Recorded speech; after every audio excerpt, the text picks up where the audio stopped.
नवरात्रि के छठे दिन माता कात्यायनी की पूजा की जाती है। तो आज की इस वीडियो में हम जानेंगे माँ के छठे रूप माता कात्यायनी की सुंदर कथा।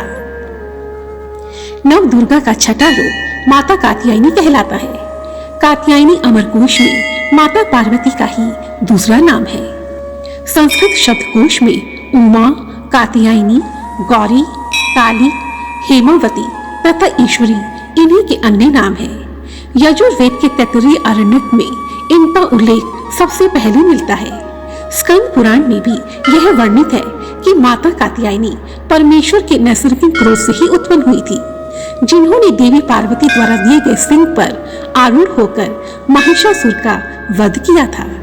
यह देवी शक्ति की आदि रूपा है, जिनका वर्णन देवी भागवत पुराण और मार्कंडेय ऋषि द्वारा रचित मार्कंडेय पुराण के देवी महात्म्य में भी किया गया है। नवरात्रि उत्सव की षष्ठी को माता कात्यायनी की विधिवत पूजा की जाती है। इस दिन साधक का मन आगे चक्र में स्थित होता है। योग साधना में इस आगे चक्र का अत्यंत ही महत्वपूर्ण स्थान है। इस चक्र में स्थित मन वाला साधक माता कात्यायनी के चरणों में अपना सर्वस्व निवेदित कर देता है और ऐसे भक्त को माँ के दर्शन सहज ही हो जाते हैं। माता कात्यायनी का स्वरूप अत्यंत ही चमकीला और भास्कर है। इनकी 4 भुजाएं हैं। माँ का दाहिनी तरफ का ऊपर वाला हाथ अभय मुद्रा में तथा नीचे वाला हाथ वर मुद्रा में है। नीचे वाले हाथ में कमल का फूल सुशोभित है। इनका वाहन सिंह है। इनकी उपासना और आराधना से भक्तों को धर्म, अर्थ, काम और मोक्ष की प्राप्ति होती है। उनके रोग, शोक और संताप पूरी तरह से नष्ट हो जाते हैं। माता कात्यायनी का गुण शोध कार्य है, इसलिए इस वैज्ञानिक युग में माता कात्यायनी का महत्व सर्वाधिक हो जाता है। आइए अब हम सुनते हैं माता कात्यायनी की सुंदर कथा। यह कथा उस समय की है जब महर्षि कात्यायन देवी दुर्गा को प्रसन्न करने के लिए घोर तप कर रहे थे।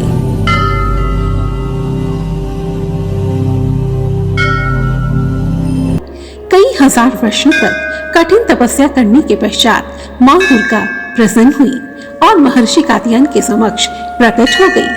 तब ऋषि ने माँ से प्रार्थना की, हे अम्बे, यदि आप मुझ पर प्रसन्न हैं, तो मेरे घर पुत्री रूप में जन्म लीजिए। यह सुनकर देवी ने कहा, ठीक है पुत्र, समय आने पर मैं तुम्हारे घर में पुत्र रूप में जन्म लूंगी। कुछ समय पश्चात पृथ्वी पर महिषासुर का अत्याचार बढ़ने लगा। तीनों लोकों में हाहाकार मच गया। तब सभी देवता दुखी होकर भगवान विष्णु, महेश और ब्रह्मदेव के पास पहुंचे। तब सभी देवताओं ने मिलकर माँ आदि शक्ति का आवाहन किया। तब ब्रह्मा, विष्णु और महेश तीनों देवों के शरीर से एक तेज पुंज उत्पन्न हुआ। इसी पुंज ने महर्षि कात्यायन के घर पुत्री रूप में जन्म लिया। तब महर्षि कात्यायन ने देवी के इस रूप को पहचानकर सर्वप्रथम उनकी पूजा की और इसी कारण ऋषि कात्यायन के नाम पर ही इस देवी का नाम देवी कात्यायनी पड़ा। जब महिषासुर का अत्याचार चरम सीमा पर पहुंच गया, तब माँ कात्यायनी ने महिषासुर को युद्ध के लिए ललकारा। माँ ने दिव्य स्वरूप में प्रकट होकर महिषासुर के साथ भीषण युद्ध किया। अंत में माता कात्यायनी ने क्रोध में आकर अपने त्रिशूल से महिषासुर का वध कर दिया और इस प्रकार माँ ने तीनों लोगों की रक्षा की। अश्विन कृष्ण चतुर्दशी को माँ ने जन्म लेकर शुक्ल सप्तमी, अष्टमी तथा नवमी तक कात्यायन ऋषि की पूजा ग्रहण की और दशमी को महिषासुर का वध कर दिया। माता कात्यायनी अमोघ फलदायिनी है। भगवान कृष्ण को पति रूप में पाने के लिए ब्रज की गोपियों ने माता कात्यायनी की ही पूजा की थी। यह पूजा कालिंदी यमुना के तट पर की गई थी। इसी कारण यह देवी ब्रज की अधिष्ठात्री देवी के रूप में भी पूजी जाती है। माँ कात्यायनी के पूजन से प्राणी में अद्भुत शक्ति का संचार होता है। इस देवी का ध्यान गोधूली बेला में किया जाता है। नवरात्रि के छठे दिन माता कात्यायनी की पूजा कर उन्हें शहद का भोग अर्पित किया जाता है। शहद का भोग अर्पित करने से साधक को स्वास्थ्य, सुंदरता और आरोग्यता का आशीर्वाद प्राप्त होता है। माता कात्यायनी को प्रसन्न करने के लिए इस मंत्र का जाप करना चाहिए। यह मंत्र है ओम देवी कात्यायनी नमः।